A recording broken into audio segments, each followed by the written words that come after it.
सीतामढ़ी में यदि मैथ पढ़ना हो तो ना भटके इधर उधर। The right step of break now without formula छू मंत्र। आपके शहर सीतामढ़ी में पटना के गणितज्ञ मैथ के जादूगर प्रेम सर लेके आए हैं नौकरी के पिटारा। SSC banking, railway, police and other competitive examination. नई सफलता प्राप्त करने का मूल मंत्र विदाउट फार्मूला छू मंत्र। Good morning everyone. कल की लगभग हमको लगता है 10-12 बच्चे एब्सेंट थे। पहले एक बात बता दो, अगर एब्सेंट क्लास में रहना है तो ऑफ कर देंगे क्लास को। ऑनलाइन क्लास मैं क्यों आऊँगा? टाइम, बहुत सारी समस्याएं, आप अपना घूमते रहिएगा। इतना टफ चैप्टर पढ़ा रहे हैं, एक दिन किसी कारणवश क्लास अगर नहीं हो पाती है तो अगले दिन 10 बच्चे का एब्सेंट हो जाएंगे। बताइए, इससे ज़्यादा ऑफलाइन ही था। बस पता चलता, बस स्टिक से लगता था, 2 स्टिक ठीक हो जाते थे। एडवांस मैथ बहुत जल्द आ जाएगा। कारण ये है कि आपको बोले तो 1000 हो जाने के बाद एडवांस मैथ पढ़ाएंगे। 991 9 बच्चे आज के आज तुम लोग सब्सक्राइबर को पुराओ। 9 को सब्सक्राइबर अपना नाम लिखकर उस पर पुराओ। जब पुर जाएगा तुरंत हम एडवांस मैथ स्टार्ट कर देंगे। जब तक 1000 नहीं हुआ तो कहाँ से लाइव उसमें आएंगे? इसलिए कोशिश कीजिए सारे लोग उसको पार्टिसिपेट करके उसको बढ़ाइए। वो आपका अपना चैनल है मैथ के लिए। साथ ही जो बच्चे रीजनिंग कंटिन्यू कर रहे हैं, टोटल मैथ कीजिए। बहुत सारे time in work age average percentage का क्वेश्चन आपको लगता होगा कि नहीं हम बहुत ज़्यादा विद्वान हैं, अपनी विद्वता की जांच उस पर परख कर सकते हैं। आप उसको कंटिन्यू क्लास कीजिए। 7 बजे सुबह क्लास कीजिएगा, कमेंट्स दीजिएगा तो लगेगा कि नहीं आप वास्तव में बिना पेन के ही क्वेश्चन को बना लेते हैं। तो मेरा आप सभी से अपील है कि कल से जो है क्लास जो है या आज की वीडियो जो 7 बजे वो कर ले। एडवांस मैथ के कम से कम 1010-15 बच्चों को जुड़ा ले। इसमें सब्सक्राइबर को बढ़ाइए जो लोग बचे हुए हैं गांव में। फिर एडवांस में हम बहुत सोच रहे, बड़ी प्लान के साथ आ रहे हैं कि उसमें लगे कि आपको भी कुछ हम सीखे हैं। आज इस चैप्टर को पढ़ाकर आज खत्म कर देंगे, स्टेटमेंट एंड कंक्लूजन को।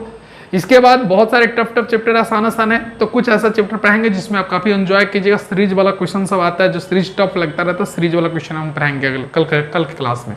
कल न्यू चैप्टर लेकर आए हैं, जुड़े रहिए। अगर और भी क्वेश्चन इस पर अगर है तो कमेंट्स अभी आप कीजिए, तो और भी क्वेश्चन पढ़ाएंगे। नहीं तो कल हम नए चैप्टर स्टार्ट करके आएंगे सीरीज का। जो ABCD करके दिया रहता है वैसे क्वेश्चन रेलवे में बहुत ज़्यादा पूछे जाते हैं। अगर प्रॉब्लम है तो वैसे चैप्टर पढ़ाएंगे कल। नहीं, अगर लगता है ये क्वेश्चन और पढ़ाना चाहिए तो कमेंट्स में लिखिए कि और, तो और देंगे। टेलीग्राम में सब लोग जुड़ जाइए। टेलीग्राम में आज फिर अपलोड किए हैं क्वेश्चन सब, ठीक है। तो आइए क्वेश्चन की हम बात करते हैं, समझने की कोशिश कीजिए क्या है क्वेश्चन। कहता है प्रधानमंत्री ने इस बात पर जोर दिया कि उसकी सरकार किसानों और ग्रामीण गरीबों को, जो गांव में रहता है वैसे गरीबों को और किसानों को सरकार चाह रही कि उसके उन्नयन एक वर्ड है जो आपको हो सकता है टफ लगता है। उन्नयन का मतलब होता है विकास, बढ़ोतरी, विकास, वृद्धि, समृद्धि, इस टाइप की जो बात होती है उन्नयन, तरक्की सबसे अच्छी वर्ड है उन्नयन के लिए। वो हेतु पूरा प्रयास कर रही है। कौन? प्रधानमंत्री ने इस बात पर जोर दिया। ये नहीं सोचेंगे नरेंद्र मोदी तो नोटबंदी कर देते, ये सब नहीं। प्रधानमंत्री का मतलब वो कोई प्रधानमंत्री हो सकता है, अपने देश कहीं की भी देश की। एक में कहता है कि पिछले सरकार ने इस लोगों को उन्नयन के लिए गंभीरता से प्रयास नहीं करते। ये सब बीजेपी वाले और कांग्रेस वाले सोचेंगे कि ये तो कल की 70 साल से वो ना कल की। यहाँ क्वेश्चन में कहा था पिछली सरकार ये सब आप नहीं सोचे, प्रयास नहीं किया। यह समझे कि यह जो है प्रयास कर रहा है। पिछले वाला क्या क्या नहीं किया। पिछले वाला वर्ड जब यदि आपको कह दे समकालीन होना चाहिए, सेम काल की बातें होनी चाहिए। समकालीन होना चाहिए, सेम काल का, समान समय का होना चाहिए। तो यह तो वर्तमान का है लेकिन यह पास्ट का, इसलिए इसको बिना पूछे हुए काट दीजिए। कहता यह सरकार, यानी वर्तमान वाली बातों कहा, कहता यह सरकार जो है शहरी ग्रामीण हो, गौर से सुनिएगा, शहरी गरीबों का, वहां का है ग्रामीण गरीबों का, यहाँ कहता शहर गरीब के उन्नयन के लिए पूरा कार्य नहीं करती है। तो आपको ये नकारात्मक नहीं है, वो जो कह रहा है कुछ और, वो कह रहा है ग्रामीण गरीबों का, ये कहता शहर के लिए काम नहीं कर रहा है। इस सेंस में ये जो दिया हुआ इसका यह अर्थ होता है कि ग्राम के लिए काम कर रहा है। इसका ये भी अर्थ ना निकाल लीजिए कि शहर के लिए नहीं कर रहा है। शहर के लिए कर रहा है कि कम कर रहा है कि ज्यादा कर रहा है, ये सब नहीं सोचिए। यानी यह नकारात्मक दे दिया, इसका यह उल्टा दिया है। इसका मतलब है ये दोनों आपका गलत होगा। क्लियर? अगर कई समस्या आपको लगता है कि एक सही है क्या,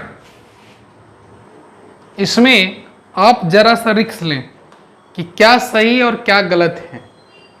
थोड़ा सा आप खुद ही बनाएं। खाना जहां पर टाइप हो गया वो कर खाना है, खाना नहीं है। थोड़ा सा आप रिस्क लें, क्या आंसर होगा, एक सही, दो सही, दोनों सही, अथवा सही, कौन सही, क्या है। लीजिए जरा सा रिस्क।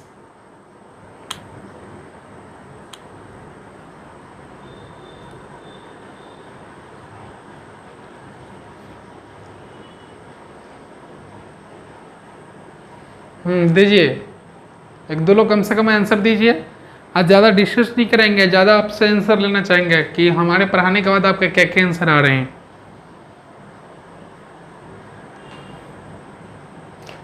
इस संविधान संशोधन के बाद कोई भी बच्चा, मतलब ऐसा कुछ हुआ होगा संविधान में जो रूल रेगुलेशन नहीं हुआ होगा तो उसको संशोधन कर दिया गया। संशोधन का मतलब होता है चेंज कर देना रूल को। जैसे कोचिंग में आप रोज नहीं आएगा तो हम रूल ऐसा लगा देंगे कि आपको आना मजबूरी हो, तो वही संशोधन है।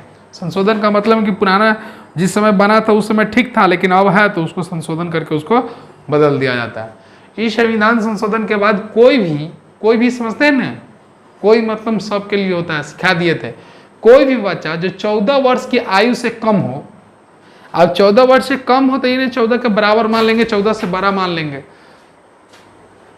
ठीक है।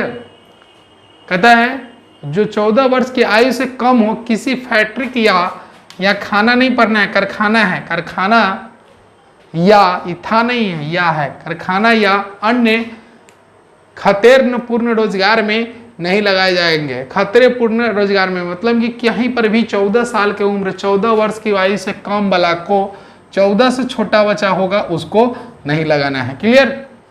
कोई भी बच्चा, वो धनिक हो, गरीब हो, अमीर हो, किकरो बेटा हो, उसको नहीं लगाना है, हमेशा ध्यान रखेंगे। इस संविधान का संशोधन क्यों किया गया हो ये भी आपको समझ में आ रही होगी, लेकिन ये इतना ही से मतलब है कि हमको संशोधन किया है।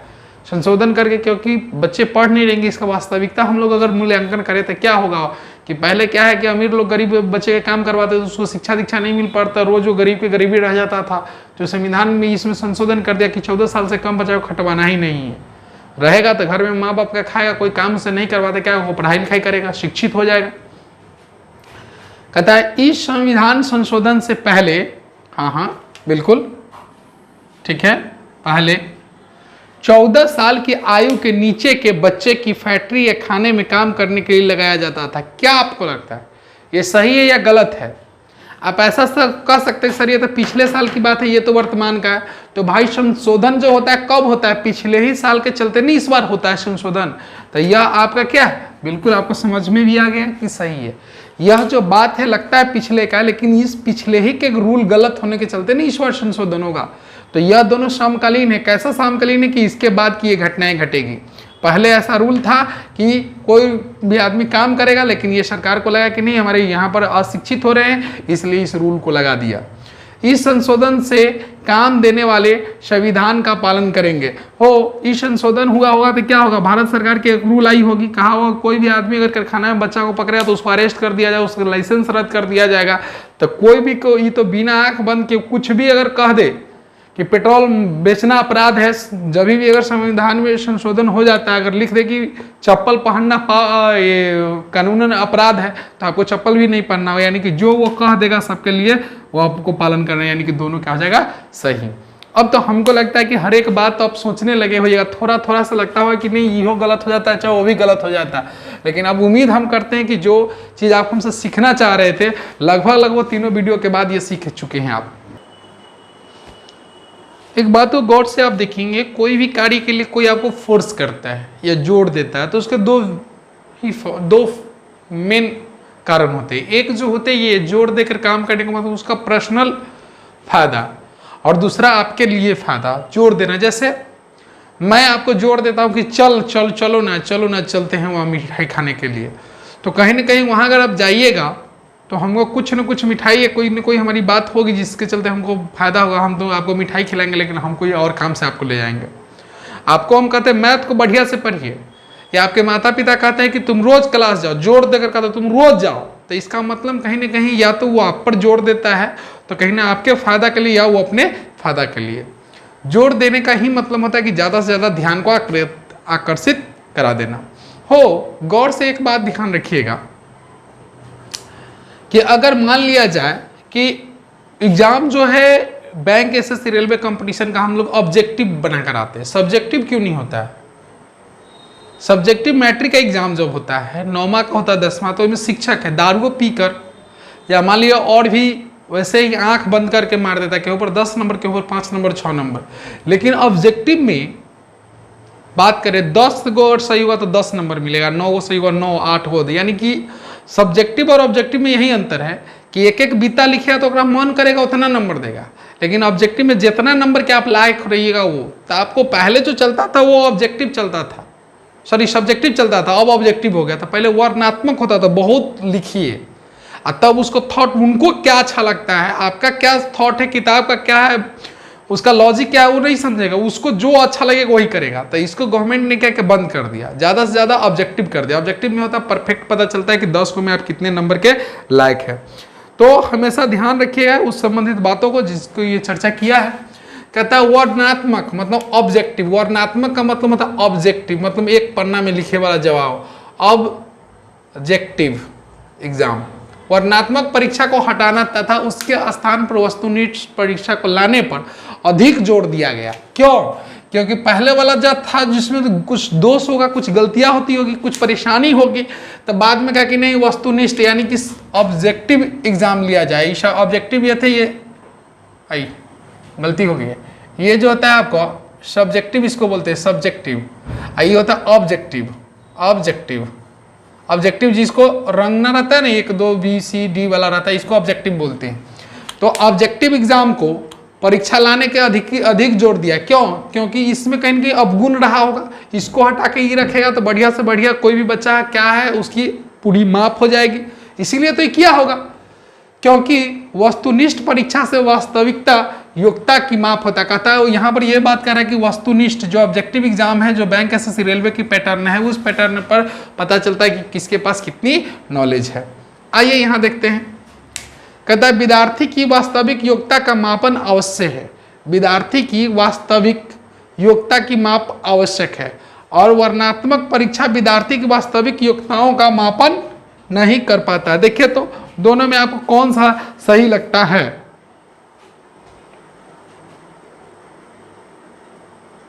पहला देखिएगा, इससे लगेगा कि ये नहीं मिलता जुलता है, लेकिन यहां पर दिया है कि उसने वर्तमान वर्णनात्मक परीक्षाओं को हटाया और उसके स्थान पर वस्तुनिष्ठ परीक्षा लाने पर अधिक जोर दिया। क्यों दिया?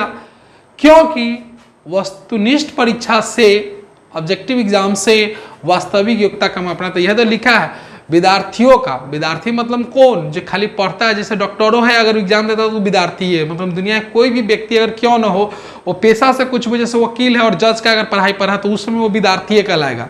चाहे आप अगर दौड़ रहे हैं, चाहे बर्फे बेच रहे हैं, तो अगर आप कुछ सीखने के लिए पढ़ते हैं तो आप विद्यार्थी है। तो आपकी कहता है कि विद्यार्थी की वास्तविक योग्यता का मापक आवश्यक है। जो अभी भी कोई भी एग्जाम में अगर आपको रखेगा तो उसकी वास्तविक मापक नहीं होगा तो वो जोर क्यों देता? तो ये हमारा क्या हो जाएगा? सही। अब दूसरा वाला आप लोग बोल दिए सही है कि गलत। दूसरा वाला में बोलता है कि वर्णनात्मक मतलब बड़का वाला सब्जेक्टिव मैट्रिक वाला परीक्षा विद्यार्थियों की वास्तविक योग्यताओं का मापन नहीं कर पाता। वो नहीं कर पाता था, तो यही नहीं लिखा है कि जब वो नहीं कर पाता था तब ने जोर दिया कि वास्तव में नहीं हो पा रहा है, तो इसको क्या करें? परफेक्ट बनाने के वस्तुनिष्ठ, यानी कि ये दोनों आपका सही है। क्लियर? देखिए तो यह क्वेश्चन आप लोग को दिखाई दे रहा है कि नहीं? अगर दिखाई दे रहा है तो आंसर क्या दिखाई देना चाहिए ऐसे क्वेश्चन के लिए? आपको दीजिए जवाब।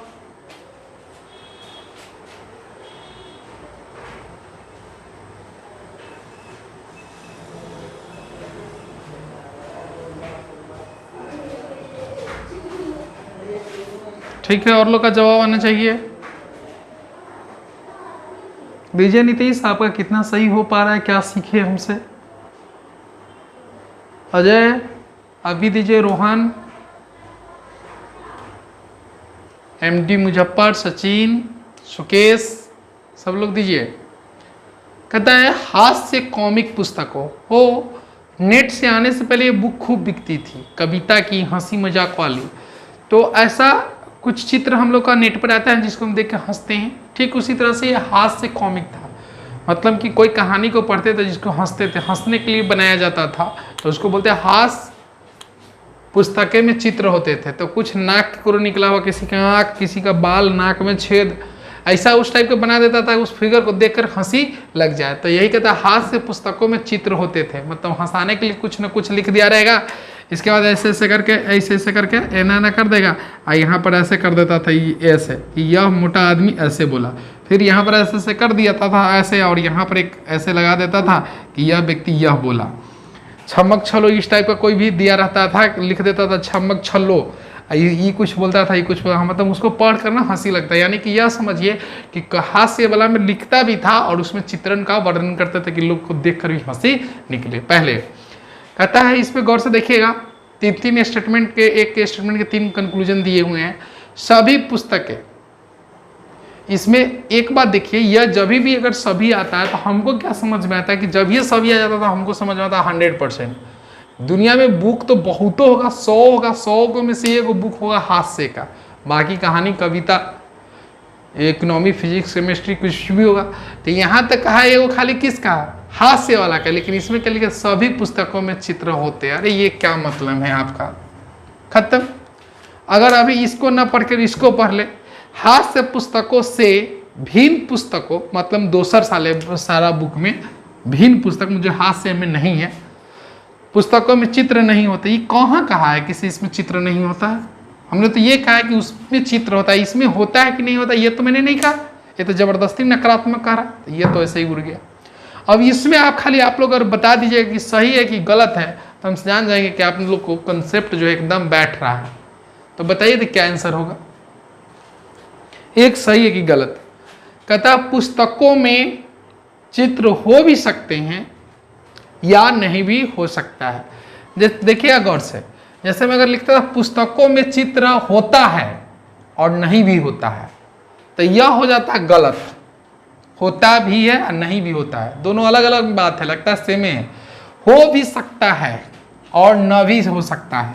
हो भी सकता है नहीं, चाहिए वाला बात है ना अनुमान, तो यह अनुमानित बात है, अनुमानित बात है।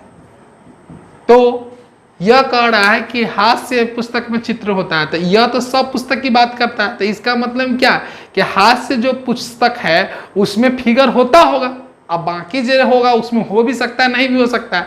तो यहाँ पर यह तो सिंगल है, लेकिन यह 100% होगा कि पुस्तकों में चित्र हो भी सकता है। तो ये सच्चाई है कि हास्य में तो चित्र होते हैं, बाकी में हो भी सकते हैं और नहीं भी हो सकते हैं। तो इसका मतलब ये है कि अगर मान ली ऐसी सिचुएशन है तो हो भी सकता है और नहीं भी हो सकता। तो ये गलत होगा कि सही होगा, आप लोग फिर एक बार बताइए। तो इसका बिल्कुल है कि ये सही होगा, ये एकदम सही होगा। पुस्तकों में चित्र हो भी सकते हैं और नहीं, अगर होता है, अगर लगा दिया रहता 100% अनुमानित नहीं रहता तो यह क्या हो जाता, गलत। चाहिए वाला सेंटेंस में हम आपको सिखा दिए थे कि चाहिए वाला अगर देता है तो सही हो जाता। ठीक इसी तरह से यह अनुमानित दिया हुआ आपका। देखिए इस क्वेश्चन को क्या समझ में आता है। ऑप्शन नंबर 4, निष्कर्ष नंबर 4 आपको छोड़ दिया हुआ है, टाइपिंग में लिख दिए हैं। रवि के पास पेन है, पहले लिखा है रवि के पास 5 पेन है, पहले ये लिखा है।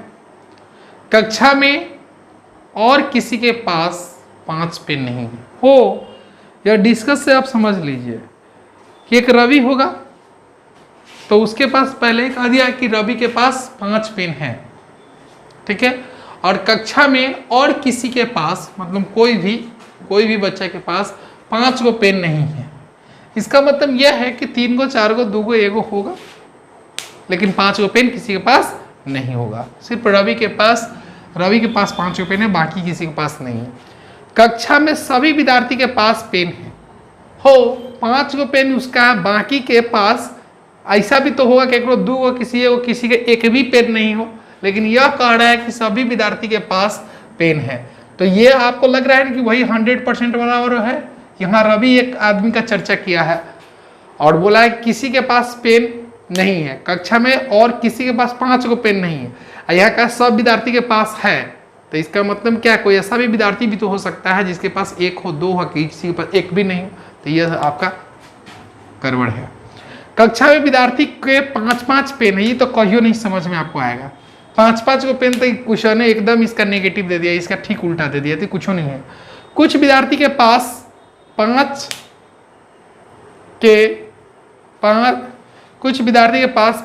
के पास पूरे 5 पेन है। ये बेतुका वाली बात है ना, 5 के पास, वहाँ रवि के खाली बोला है, यहाँ 5 के पास बोला है। रवि के पास पेन है हो, यह देखिए तो वही बात है ना कि 5 को पेन है, तो यही बोला कि पेन है, तो 5 को यहाँ नहीं दिया लेकिन पेन है ना, यह सेंटेंस गलत हो रही है, ये आपका सही है। कुछ भी नहीं बोला, पेन है तो है, 1 हो, 2 हो, 3 को, 4 हो, तो 5 को कहिए दिया, इसका मतलब ये आपका सही है।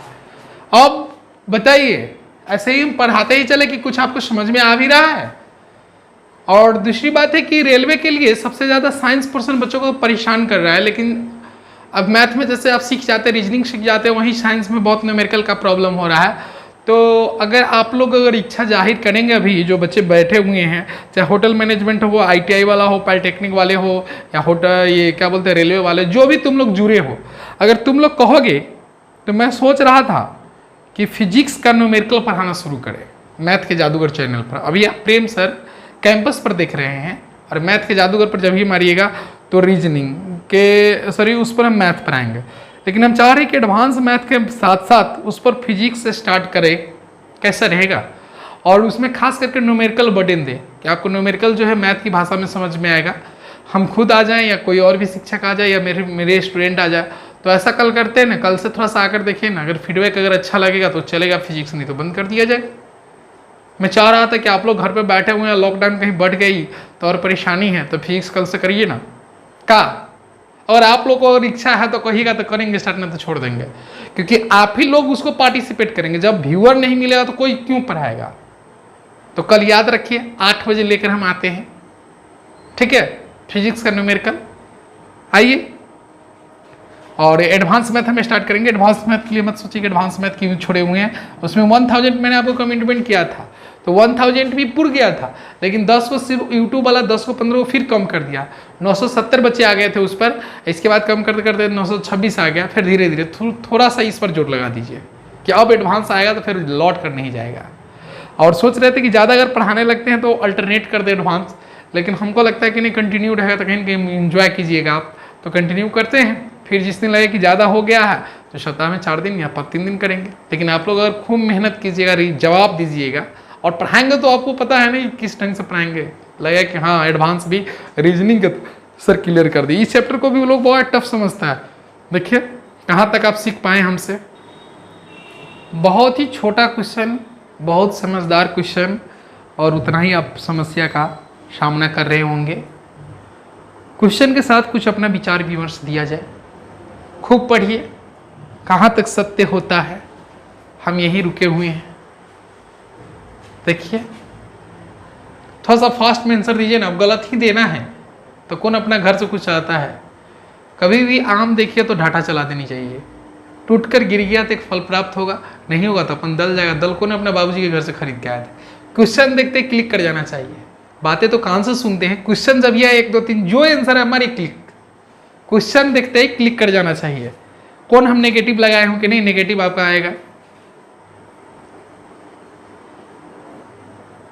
सूर्य प्रकाश का स्रोत है, मतलब सूर्य से हमें प्रकाश प्राप्त होती है। और लोग का आंसर आइए, सब लोग दीजिए आंसर। लगता है चैप्टर से पढ़ते पढ़ते आप लोग ऊब गए, ज़्यादा समझदार हो गए क्या। कंटिन्यू आंसर देते रहें आप। कल हम लोग सीरीज पढ़ेंगे, अल्फ़ाबेटिकल सीरीज नहीं पढ़ेंगे, लेकिन कुछ ऐसा पढ़ेंगे जो आपको एकदम क्लियर हो जाए। वो भी सीरीज लगेगा ज़बरदस्त पढ़ाएं सर।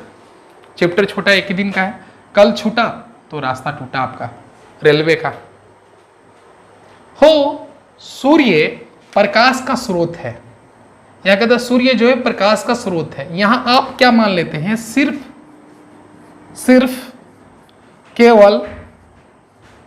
केवल सूर्य प्रकाश का स्रोत है। आप ये पढ़ लेते हैं। यहाँ लिखा हुआ सूर्य प्रकाश का स्रोत है, तो सूर्य से प्रकाश आती है। प्रकाश तो चंद्रमा से भी आती है, तारा से भी आती है, आकाश से भी आती है। सॉरी, आकाश से तो नहीं आती होगी, टॉर्च से आती होगी, दीपक से आती है, मोमबत्ती से आती है, माचिस से आती है, मोबाइल से आती है। तो आप ये जब ये लिखा रहता है सूर्य से आती है, तो आपको लगता है कि हाँ सूर्य से आती है, बाकी चीज से तो प्रकाश आती नहीं। अगर यह कब होता है, जब केवल सूर्य से आती है, तो पक्का है कि उसे नहीं आती है। तो सूर्य से प्रकाश आती है, यानी सूर्य जो है प्रकाश का स्रोत है। यहां लिख दिया चंद्रमा, कहां कहीं पर चंद्रमा की चर्चा है, तो कहला कि पढ़े क्यों? जब बाबू के नाम पूछेगा तो ससुर के नाम कहाँ बताएंगे, का? जब कन्या का नाम पूछेगा तो उसका नाम कहला बताएंगे। मतलब जो बात कहा, जब सूर्य के बारे में कहा था, चंद्रा का ही कुछ कोई मतलब में नहीं। यहां पर दे दिया केवल, केवल पढ़ते ही के साथ हमको मन करता रहता सीधे काट दे, केवल जहां दिख जाए आंसर काट दीजिए, बाकी आगे निकलिए ना। प्रकाश का केवल एक स्रोत है, मतलब क्या? कुछ भी नहीं, बेतुकी बात है, उठपटांग है, कोई सही नहीं है। ठीक है, अभी जो है जिस सिचुएशन पर स्टेटमेंट एंड कंक्लूजन पर आप जा पहुंचे हैं, अभी तक हमको लगता है 20-40 क्वेश्चन मैंने पढ़ाया है। तो मुझे अपना जो फील हो रहा है, चाहे जो बच्चे के आंसर हम देखते हैं आप लोगों का, तो उस आंसर में हमको यह सीख मिलता है कि आपको ऐसा लगता है कि हम जब बनावे छी तो कंफ्यूज रहते हैं, और जब सर समझाते हैं तो बहुत अच्छा समझ में आता है। बिल्कुल, मैं आपको मानता हूं, जो आप कह रहे हैं वो उस चीज को हम मान रहे हैं, बिल्कुल उसमें कोई डाउट नहीं है। दूसरी बात, आपको लगता रहता है कि काट दे कि सही कर दे, काट दे कि सही कर, ऐसा फील होता होगा।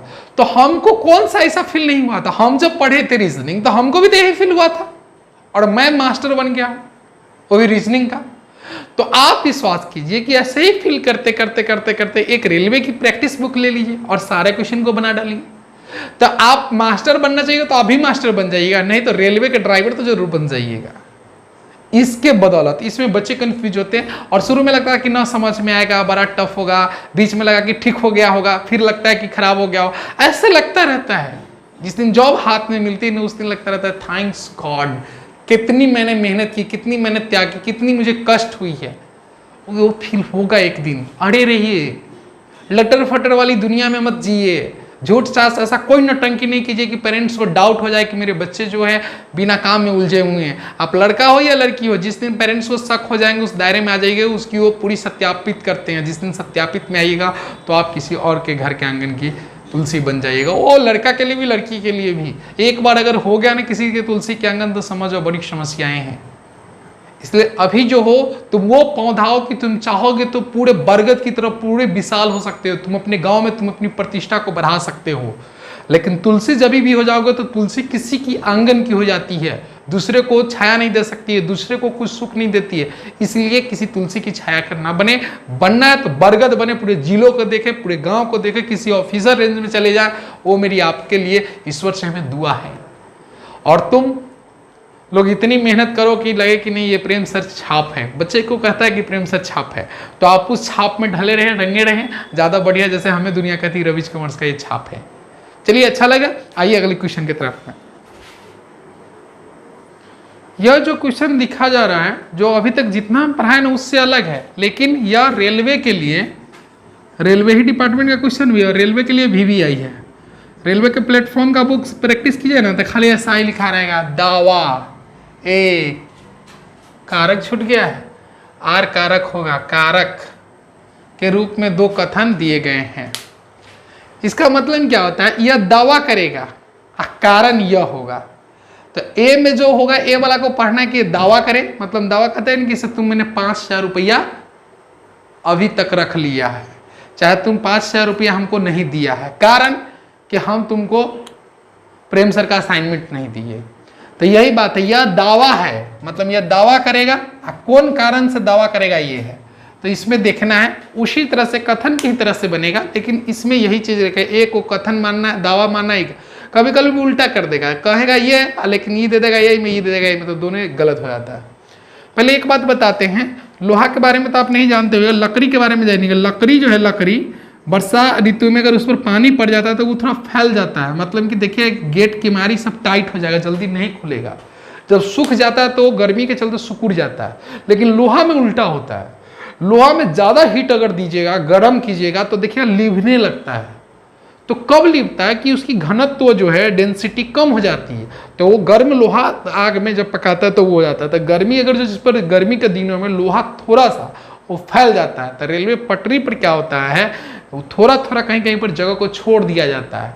देखिए ऐसे जोड़ा हुआ रहेगा तो ये पूरा सटा हुआ ना रहेगा, एक एक को पटरी नहीं तंगा ऐसे हटा देता है कि जब फैले तो ये सट जाए, ये नहीं कि फैले तो इसको धक रहे तो पूरा पटरी को आती हो जाए, ये रियलिटी है। तो दावा करता है रोहे की रेलवे के बीच थोड़ा सा फासला रखा जाता है। क्यों रखा जाता है, मतलब इसका जवाब ये पढ़कर दावा वाला को ये पढ़ेंगे, कहेंगे क्यों, तो यह कह देगा इसलिए, क्यों यहाँ पर लगा देंगे क्यों, ये कह देगा इसलिए, तो समझिएगा दोनों सही है। इसलिए क्यों पटरी को अलग रखता है, क्योंकि लोहा गर्मियों के दिन में फैलता है, ये सच्चाई बात है। अब ऐसा नहीं है कि इतना को पटरी को तुम लिया होगा लोहे का और कहोगे इतनी चाके हो जाएगा, सो बड़ी बात नहीं। उसको गर्मी धूप में रखिएगा या लोहे को भट्टी में डालिएगा तो थोड़ा सा उसका आयतन जो है बढ़ता है, मतलब उसकी लंबाई चढ़े।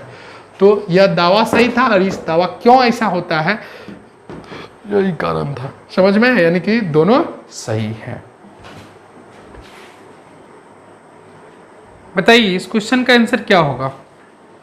वक्तव्य, कथन का ही वक्तव्य मतलब होता है। वक्तव्य लिखेगा रेलवे में, कथन नहीं लिखता है, कथन आपको बैंकिंग में लिख देता है, लेकिन इसमें वक्तव्य भी वही मतलब है। स्टेटमेंट है कि संविधान मौलिक अधिकारों को सुनिश्चित करता है। जो कॉन्स्टिट्यूशन है इंडिया का मौलिक अधिकार का मतलब होता है कि जैसे आपको कोई देख कर कहता है कि तुम छोट जाति का हो, तुम ये हो वो हो, या गांव में कोई महिलाओं को देखकर मुंह ऐंठ देती थी, ये मौलिक अधिकार, आप उसके प्रति मान हानि का केस कर सकते हैं कि जब मैं आता हूं तो तुम मुझे नीच बताता है, ये सब बातें है, हमको देखकर मुंह हाथ ऐंठता है, ऐसा केस हो सकता है। जो डायन के प्रति ऐसा हुआ करता था, ये मौलिक अधिकार है, या हमारा मौलिक अधिकार है कि अगर हमारे जात का हमारे प्रति कोई, हमारे फैमिली के प्रति अगर कुछ गलत कोई बोलता है तो मैं उसके विपक्ष में खड़ा हो जाओ। ये संविधान का में दिया हुआ है। संविधान में मौलिक कर्तव्य को सुनिश्चित करता है। लेकिन यह बात गौर से देखिए, संविधान अगर जिस समय लिखाया होगा तो पास जो है हमारा सांसद करते थे, लेकिन यह जो है भीमराव अंबेडकर के द्वारा बनाया हुआ, तो ये भीमराव अंबेडकर साहब बनाए थे, या मान लीजिए सांसद साहब के बारे में पारित हुआ था। यह चीज़ की चर्चा नहीं है कि मौलिक अधिकार किसने सुनिश्चित किया, या भीमराव अंबेडकर ने चालू करवाया या वो सांसद जो होते हैं उनसे पास हुआ, यह हमें क्लियर नहीं है। फिर भी सांसद संसद में बैठते हैं, तो न तो संसद के बारे में इसमें दिया इस लाइन में, न इसमें। दूसरा में देखिए, संसद को संविधान में संशोधन करने का अधिकार है। बिल्कुल, जितने भी भीमराव अंबेडकर पुनः जन्म लेकर नहीं आते हैं, जो हमारे सांसद चुन कर जाते हैं, वो संसद में बैठकर हमारे प्राइम मिनिस्टर के समक्ष सारे चीज़ पर डिस्कस होते हैं। जो अनुच्छेद में चेंजिंग होना चाहिए वो चेंज करते हैं। जो जम्मू कश्मीर का जो केसेस हुआ करता था, उस केस को यही चेंज कर दिया गया है। तो वहाँ एक तिरंगा ही होगा, एक ही सारा रूल होंगे, चाहे कुछ भी हो जाए। तो संसद जो होते हैं हमारे संविधान को छेड़छाड़ न कर उसको यह कहें कि जो सुचारू रूप से चले, वर्तमान समय में जैसा होना चाहिए उसकी परिपक्वता को सपोर्ट कर उसमें चेंजिंग करते हैं। लेकिन मौलिक अधिकार के बारे में यह इसमें सुनिश्चित करता है, लेकिन यह किया कि यह राष्ट्र निर्माता किया इस चीज़ की, या महात्मा गांधी की है, या मैं कर दिया कि तुम जाकर कर दिया, ये चीज़ की बातें इस दोनों में क्लियर नहीं होता है। निष्कर्ष में देखो, संसद की बातें जो भी होगा, संविधान की बातें वो गलत नहीं होती है। फिर भी देखो यहाँ संसद ने मौलिक अधिकारों को सुनिश्चित नहीं किया हो। पहले तो यह है कि कौन किया कौन ना किया, ये तो कोई बातें नहीं। अगर संसद ने मौलिक अधिकारों को तैयो गलत होता है, यहाँ तक कह दिया कि नहीं किया, तो कौन किया ना किया, इससे तो ये स्टेटमेंट गलत हो जाएगा। कहता है संसद ने संविधान में मौलिक अधिकारों को शामिल कर, कैसे कर सकते हैं, कभी नहीं कर सकते हैं। कौन किया न किया ये आप नहीं कर सकते। तो इसका आंसर क्या होगा, दोनों के दोनों गलत होंगे। यह क्वेश्चन पढ़ने से बहुत सारे बातों आपको समझ में आएगी। जरूरत के समय काम आने वाले मित्र ही सच्चा मित्र होता है। कभी ये बुरी स्थिति में फंसे हुए हैं, या जब आपको ज़रूरत है किसी दोस्तों की और दोस्त आते हैं तो आप कहते हैं कि वो सच्चे दोस्त हैं।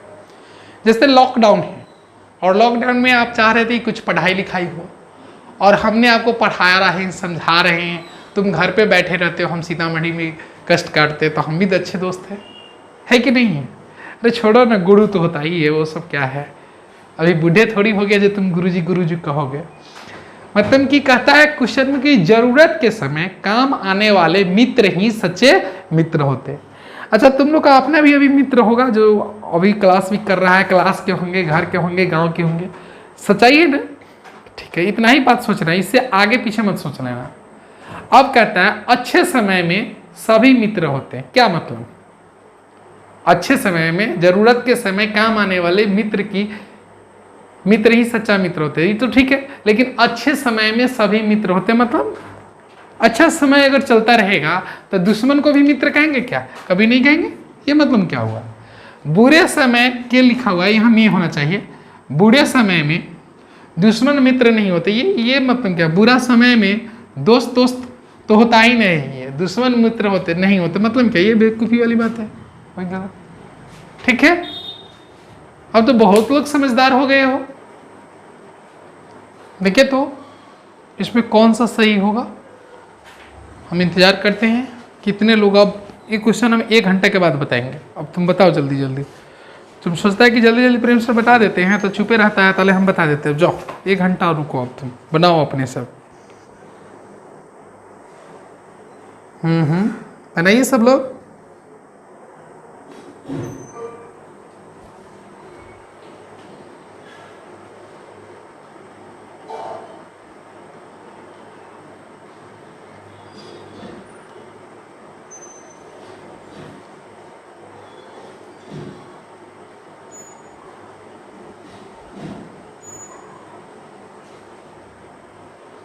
बुआ क्वेश्चन अपने औकात से ऊपर है तोरा।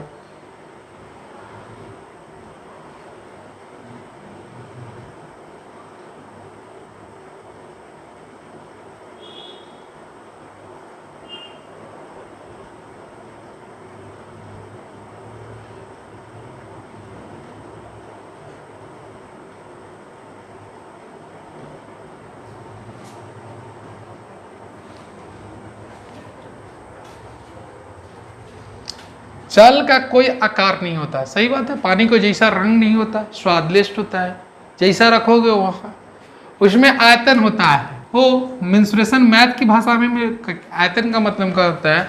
जिसमें लंबाई हो, चौड़ाई हो और ऊंचाई हो, 3 वो चीज़ हो। जैसे कार्टून अगर मान लो, कार्टून जो है तो इसमें तीनों चीज़ रहता है, तो इसको बोलते हैं आयतन। इसमें सामान अटता है, जैसे गिलास है, गिलास में सामान 10 लीटर अटता है, तो 10 लीटर इसका आयतन होता है। आयतन का मतलब लंबाई, चौड़ाई, ऊंचाई। आयतन का मतलब ये भी होता है इसकी वेट कितना, वजन। अगर इसमें अगर माप करें कि इसमें कितनी वजन है, उसके वेट की भी कहते हैं। तो पानी में वेट होता है ना, लंबाई, चौड़ाई, ऊंचाई, उसको जिसमें जैसा रखोगे वैसा, लेकिन वेट होगा ना, तो वही कहता है कि जल का कोई आकार नहीं, लेकिन उसमें आयतन होता है। लेकिन आकार का आकार के बारे में सोचेंगे ना कि उसका स्वाद के बारे में सोचेंगे। ठंडा लगता है फ्रिज के पानी, वो सब नहीं सोचेंगे। ज्ञान जल का समान होता है। यहाँ कंपेरिजन क्या है कि ज्ञान भी जो है जल जैसा ही होता है। अब जल का जो ज्ञान हो, जो चीज़ ज्ञान, जल की सुविधाएं होगी, सारा ज्ञान हो। हम आपके जैसा, इसका मतलब आप जिस नेचर के होंगे उसी नेचर के हम भी, यानी ज्ञान जल के समान होता है। मतलब इस दोनों की तुलना, इसको भी हम कह सकते हैं कि ज्ञान में आकार नहीं होता लेकिन आयतन होता है। ठीक है, वास्तविकता से हमको कोई लेना देना है, क्योंकि ज्ञान तो वजन में ना पाएगा, नहीं पानी ना पाएगा, लेकिन इसकी दोनों को इक्वल किया है। जो एक पक्ष से दूसरे पक्ष तक बहता है, मतलब पानी भी बह जाता है एक पक्ष से दूसरे पक्ष में, एक खेत से दूसरे खेत में, और ज्ञान भी एक आदमी से हम तुमको पढ़ा रहे हैं। यह दोनों बात तो अब आपको क्लियर हुआ होगा। इसमें देखिए तो कौन सा आपको गलत लगता, कौन सा है? अंतर अनुशासिक ज्ञान जो होता है अंतर अनुशासिक होता है। मतलब कि उसको अंतर से ज्ञान को क्या होता है? प्राप्ति होता है ध्यान से। मतलब अंतर अनुशासिक का मतलब होता है कि आप अपने दिल पर कब्जा का होता है ना, कि हम रखे हुए हैं, या आप पेशेंस रखे हुए हैं, तो इसी का मतलब होता है ज्ञान जो अंतर अनुशासित होता है। मतलब ज्ञान के ही वजह से हम अपने शरीर पर, या मेरी सोच पर, मेरी समझ पर, हम उस पर क्या करते हैं? अंतर अनुशासित होता है।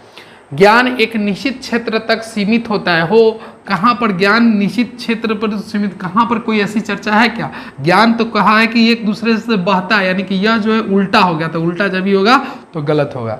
ज्ञान डायरेक्टली, प्रत्यक्ष पथ, अगर ये समझ में नहीं आता होगा तो इसका मतलब है प्रत्यक्ष पक्ष का मतलब डायरेक्टली, मानसिक मतलब मेंटल, मस्तिष्क, कार्यालाप का मतलब होता है जो आप कार्य करते हैं, का मर्मर को प्रभावित, मर्म नहीं है, मरमम। तो इसका मतलब होता है दिल, हृदय, छाती। इसके बाद इसका एक और मीनिंग कह सकते हो साहस। इस सब का मीनिंग होता है। अगर मान लो कि अभी तुम कहीं किसी बुक में बना रहे हो और मान लो कि नहीं मिलता है वर्ड मीनिंग, तो मान लीजिए हमें तो पढ़ाकर बहुत सारे वर्ड मीनिंग आ गए हैं रीजनिंग की वजह से, लेकिन अगर आपके पास नॉलेज नहीं हो तो ऐसे वर्ड को क्या कीजिए, टाइप कीजिए, गूगल पर सर्च कीजिए, वहाँ से बहुत सारे वर्ड मीनिंग आपके पास स्टॉक हो जाएगा। तो बनाने से यह पता चलेगा कि आपको समझ में आ रहा है कि नहीं। क्वेश्चन बनाने आना चाहिए, मीनिंग इसका नहीं तो मीनिंग तो सीख लीजिएगा। ज्ञान डायरेक्टली रूप से मानसिक क्रियाकलाप को यानी दिल को, साहस को प्रभावित करता है। आपको यह लग रहा है ना कि यह जो है ये आयतन, इसका मतलब आकार नहीं होता, आयतन होता है। यानी कि ज्ञान के पास क्या होता है, मतलब जिसमें ज्ञान होती है वो जो है उसमें आयतन होता है। आयतन का मतलब वो वजन नहीं, इसमें भी अपने काम करने को प्रभावित करता है, यह कहना चाहता है। तो आंसर हो जाएगा 1 और 3, या और या दोनों सही हो जाएगा। तो बहुत सारे क्वेश्चन हमने डिस्कस किया और कल जो है हम नया चैप्टर लेकर आ रहे हैं। इसमें से कोई आदमी, अगर एक भी आदमी एब्सेंट रहिएगा, और सबसे पहले बात है कि कल वाला जो भी चैप्टर हम पढ़ा रहे हैं उस चैप्टर में बहुत अच्छा देंगे, मतलब हर क्वेश्चन को तोड़ने का तरीका बता देंगे। सब लोग अपने व्हाट्सएप में और फेसबुक पर उसको अपलोड कर देंगे, लोग को देखने लगे, पता चलने लगे। सीतामढ़ी में तो आपको पता भी होगा कोई टीचर अभी रीजनिंग नहीं पढ़ा रहे हैं। तो अगर आपकी सपोर्ट रहती है तो बहुत सारी बातें हैं जो हम करेंगे ही। खास करके इस चैनल बहुत आगे निकल चुका है, आप इस चैनल पर बहुत सारी चीज़ आप देखेंगे तो उसमें प्रचार आने लगे होंगे। वो सब आपका है, वो आप ही का देन है कि आपने मेहनत किया है या किसी बच्चों को कहा है सब्सक्राइब कीजिए, सब्सक्राइब किया है और देख रहे हैं, वो लोग को अच्छा लगता है। तो ऐड आने के पीछे वही एक रीज़न है, जो हमारे सारे टीम की तरफ से आप दर्शक जो हैं, जो मेरे स्टूडेंट हैं, हमारे जो क्या बोलते हैं शिक्षकगण हैं, उन सभी को मैं धन्यवाद देता हूँ। मेरा जो प्रेम सर कैंपस है वो मोनेटाइजेशन हो गया है। मोनेटाइजेशन का मतलब क्या होता है, ऑनलाइन पेमेंट अब आने लगेंगे, कुछ ही दिन की बात है, और भी आप देखते रहें। अब आपका पेमेंट नहीं लेंगे ऑनलाइन में, हमको ऑनलाइन से वहाँ से भी इनकम आने लगेंगे। तो ये सब का कहीं ना कहीं आप ही दाता विधाता हैं। तो इसी बात पर क्यों नहीं, अगर आप हमको दिए कुछ तो हम आपको दे। एडवांस का ज़बरदस्त एक्शन, भरपूर मारपीट धमाल लेकर आएंगे। वो साथ ही जो है अभी 10-15 क्वेश्चन नहीं होता है, तो 10-15 नहीं लेकिन 5 क्वेश्चन हम अभी आपको कंटिन्यू देते हैं। आप लोग खुद पहले बनाइए, ठीक है, सिर्फ क्वेश्चन चलेगा और पहले आप बना लीजिए, इसके बाद हम डिस्कस करेंगे। 5 क्वेश्चन को जवाब अपना अपना कॉपी में रख लीजिए। तो कॉपी और पेन को आप निकाल लीजिए। हम कोशिश कर रहे हैं कि 5 क्वेश्चन क्या, 5 में कम से कम 4 आंसर आपका सही हो, तो उसको एक न एक आपको प्राइज मिले, ज़्यादा बेटर है। तो 5 क्वेश्चन के लिए तैयार रहिए, सोच के रखिएगा। हम समय भी देंगे, बच्चे बोलते हैं कि सर समय आप कम देते हैं, फिर भी हम समय देंगे इस 5 क्वेश्चन के लिए। तो सभी लोग रेडी हैं, लेकिन झूठ नहीं बोलेंगे, आंसर तुरंत कमेंट देंगे और 5 को 5 सही हो जाएगा तो हम समझ जाएंगे कि एक्सीलेंट है, आप टीचर है। लेकिन 5 की जरूरत नहीं, मतलब 3 भी अगर 5 में से कर लेते तो 60% अगर सही करते हैं तो मुझे ये फील होगा कि मैंने पढ़ाया जो मेरा ठीक है। नहीं तो फिर 3 घंटा का मैं क्लास लूंगा, स्टेटमेंट एंड कंक्लूजन एक वीडियो में डाल दूंगा टेलीग्राम पर। सभी लोग टेलीग्राम से जुड़ जाए, मेरा मोबाइल नंबर पर से टेलीग्राम पर आया, मैथ के जादूगर से टेलीग्राम है, टेलीग्राम को इंस्टॉल कर लीजिए और कल से ही फिजिक्स में जुड़ जाइए। फिजिक्स न्यूमेरिकल है, आपको जो घर में बैठे हैं सारा सुविधा हम दे रहे हैं। देखिए मैंने आपको मैथ रीजनिंग में एडमिशन लिया और मैंने आपको हर एक पहलू पर आपको कि आपकी जॉब हो जाए, आपकी उस ऊंचाइयों पर चले जाइए कि जहाँ से मुझे देखेंगे तो आपको लगेगा कि नहीं यही जड़ था, यही हमारे गुरुदेव हैं जो आज मैं उस ऊंचाई पर चला आया हूँ। तो इसी तरह से हम दोनों को आपसे समझौता हुआ कि क्वेश्चन जो है देखिए, हम क्वेश्चन 5 दे रहे हैं।